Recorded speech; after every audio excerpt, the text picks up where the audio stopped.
It is my pleasure to be joined as part of the Paris International Film Festival, the director of The Race to Save the World, Joe Gantz. Hello. Hello, How are you doing? I'm doing good.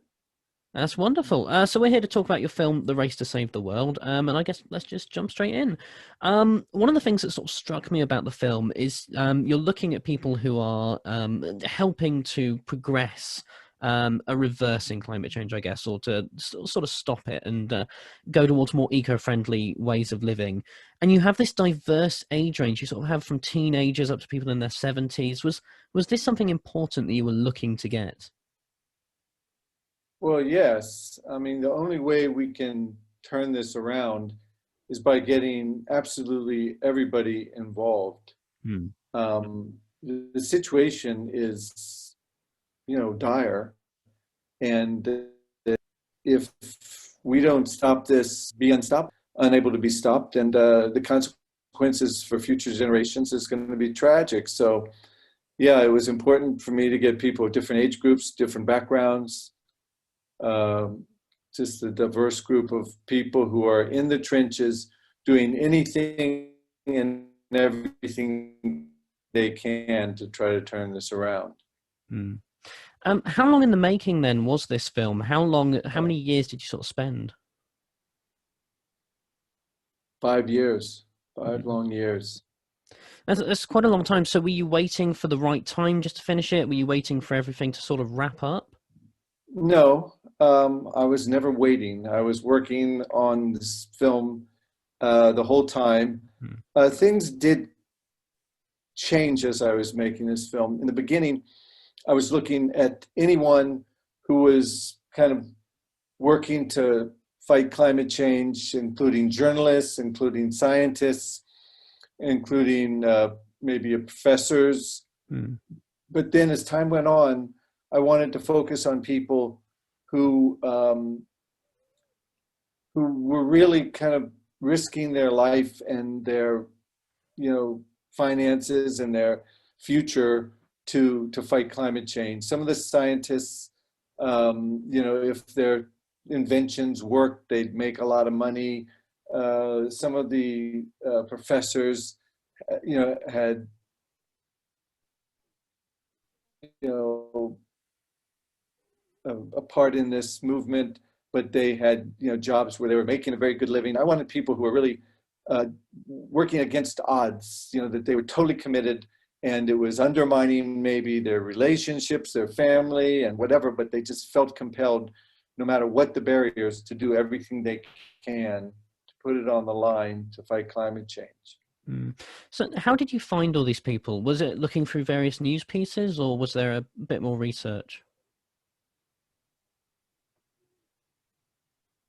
Well, I guess I started with a group that was walking across the country. Hmm. They were walking from Long Beach, California, which is not that far from where I live in Los Angeles, to Washington, D.C. And I started by interviewing them. And then I started trying to reach out to people who were in a group that was committed to civil disobedience, direct action. It was called Rising Tide. And so I was reaching out to that group. And it wasn't easy to get that group to embrace my film.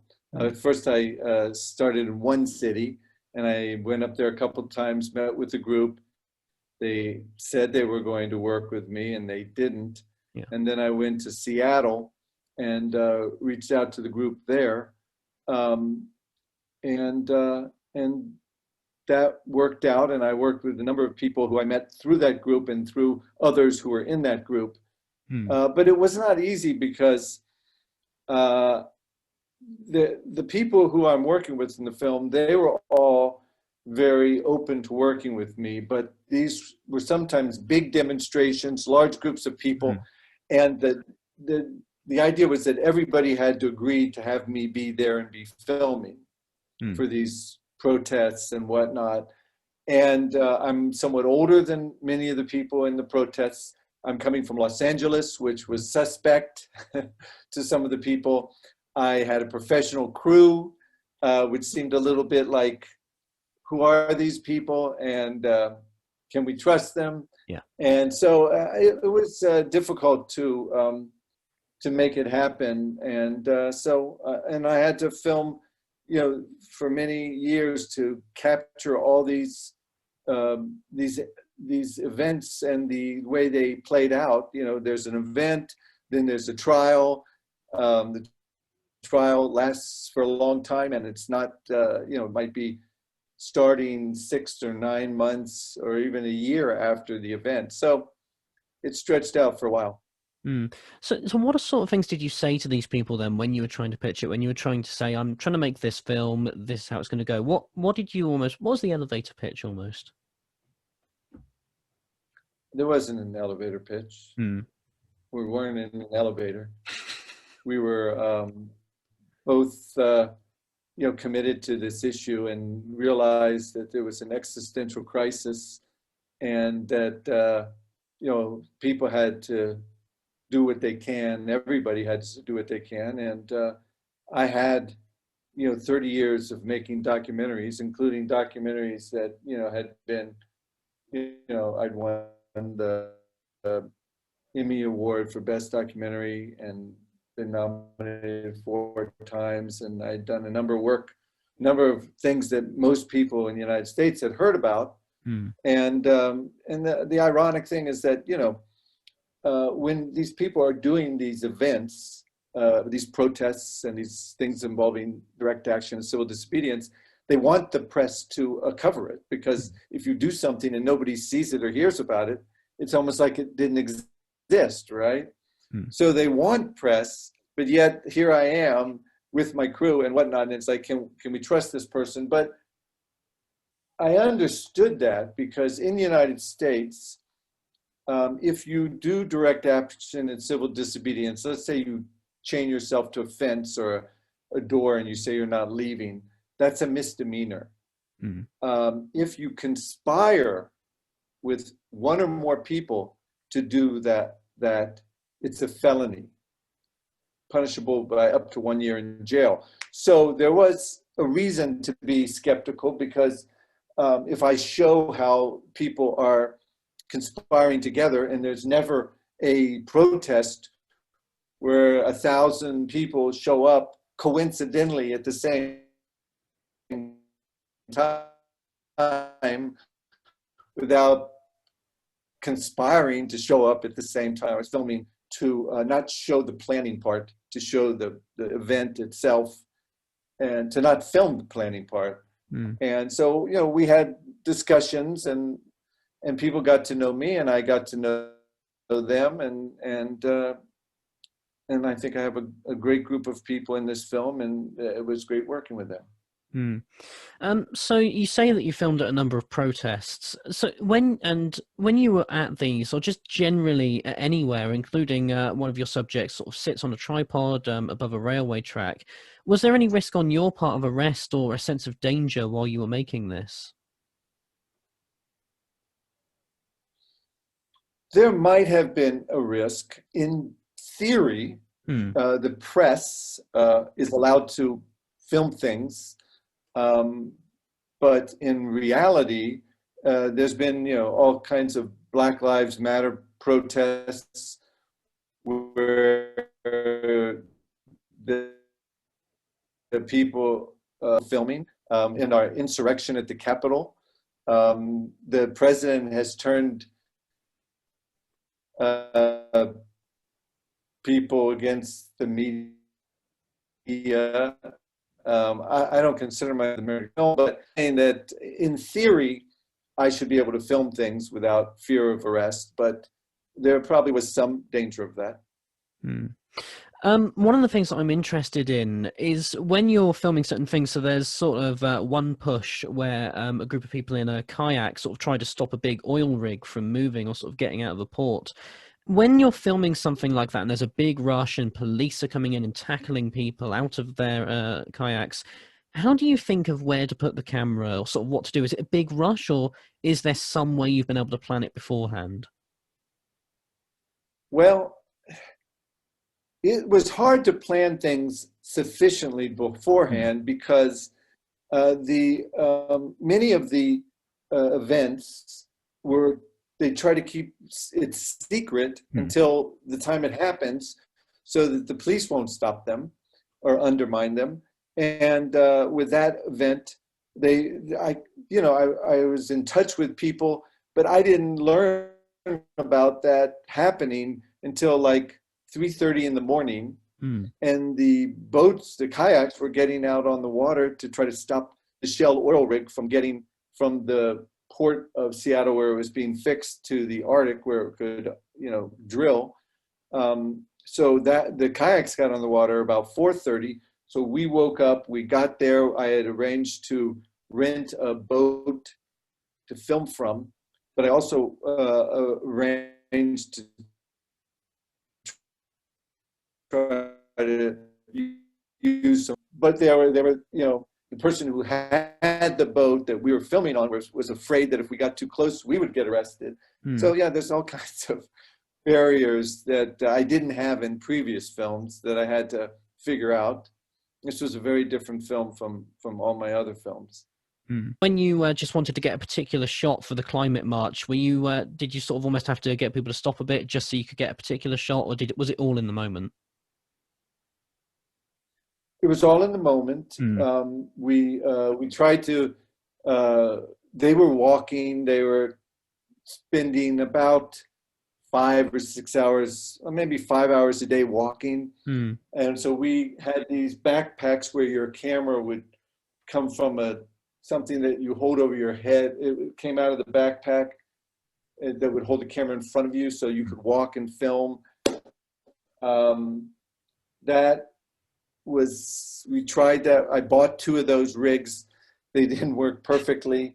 The climate march was a big issue. It had lots of problems. The first day we filmed, the first day of the march, was the biggest rainstorm in a decade in LA, and it was just unbelievable downpour. The second time we met up with them in Arizona when they were crossing the Mojave Desert, which is one of the hottest places in the country, and it has no services for 100 miles, as it said in the film. So, there was all kinds of issues, and it was just very difficult working with them. And also, they didn't really want to change their schedule at all for the documentary. So I would arrive there and I would have to work around their schedule completely. And I was, usually showing up and filming for 3 days or so. So there was all kinds of challenges. One of the things that struck me about this film was it kind of develops into a film sort of about how the police treat climate protesters, how the courts treat them. Was that something that you set out to do, or did it sort of just come with the form of like the narrative of each individual element you were filming? Well, during the time that I was filming, the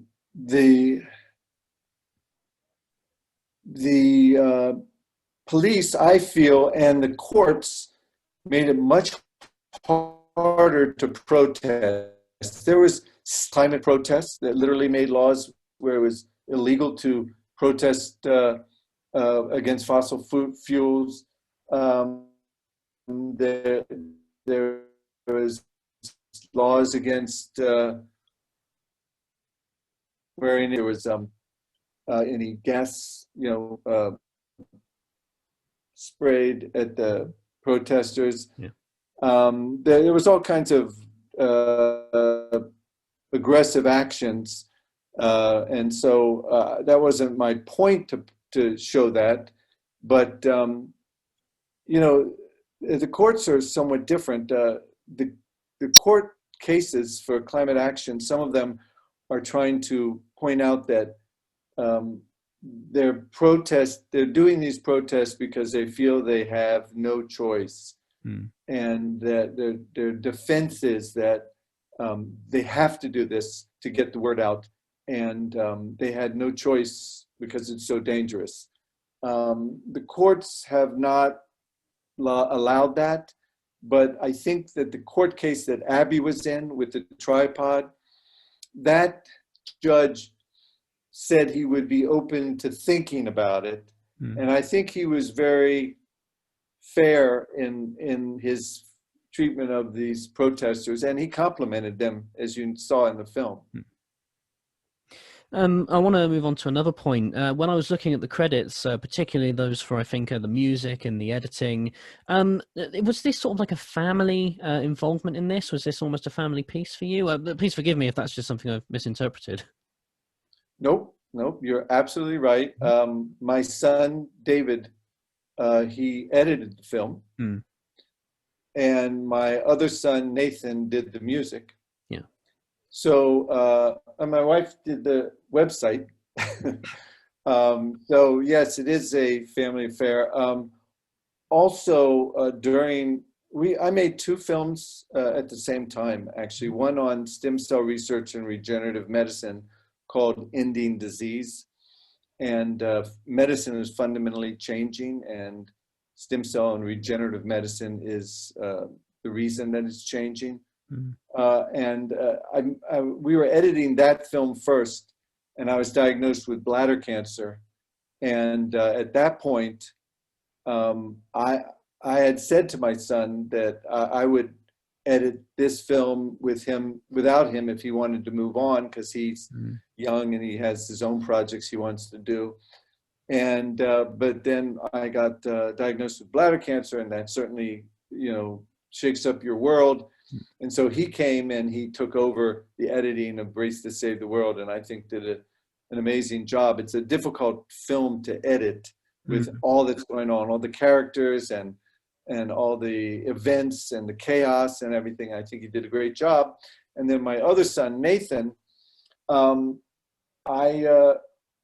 said to him, he was coming home from school. He's a composing student, but he was leaving his junior year of college, coming home, and I called him as he was driving home, and I said, I'd like you to try doing the composing for this film, and you're going to be home for summer. Can you work on this? And he said he would, and he did.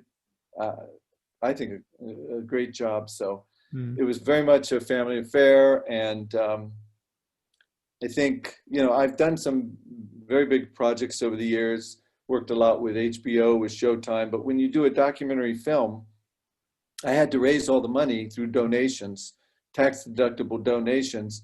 You end up spending as much time raising money as you do making the film. Very frustrating, and so it was great to have my family help out, because they don't mind if I pay them later. They trust me for that. So that's an advantage. Did it help to kind of push forward that communal feeling that's within the film, partly for just the environmental cause, but just in general, there's this real almost harmonious feeling as you see various families and people and protesters and people of all different backgrounds coming together throughout the film, all for this one cause. Did this family effort for you help to push the communal feeling of the film, do you think? I don't know. I know that, my son David and I, the editor, we think a lot alike. So it was, easy kind of to decide what worked and what didn't work. It was quicker. I think that the feeling of community is part of the film, principally because the people who are fighting climate change, they know how desperate this cause is. And someone your age is going to be affected by this tremendously unless we're able to make some profound changes very quickly. I don't want to list them off, but they're kind of out there. Everyone knows that what can happen and what could get worse.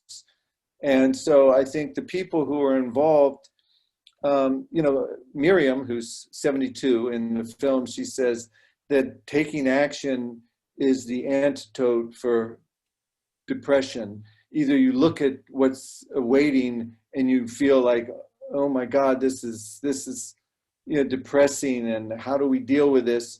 Or you just get involved and you do something, and that gives you this uplifting spirit and this this feeling that, we can do something and we're going to do something. And I think that's what the film is. A lot of climate change films, if you ask me, simply tell people how bad things are and how much worse they're going to get.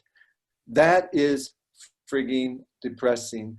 And many people, myself included, have trouble watching those films because, you just look at it and you feel hopeless. I think this film is inspiring because you see these people that are risking everything to do what needs to be done. And at the end of the film, I'm hoping that people will watch it and say, damn it, if they can do what they did, one might be 16 years old, one might be 72, and everything in between, then I can do something, and I'm going to do something. Have the people who are subjects of the film seen it all yet? Yeah, I took it to Seattle, and I showed it to the people up there.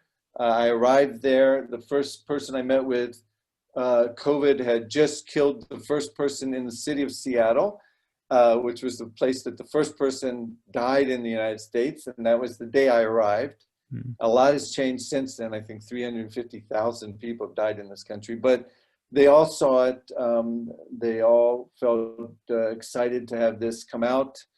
We have to have this film come out in a big way.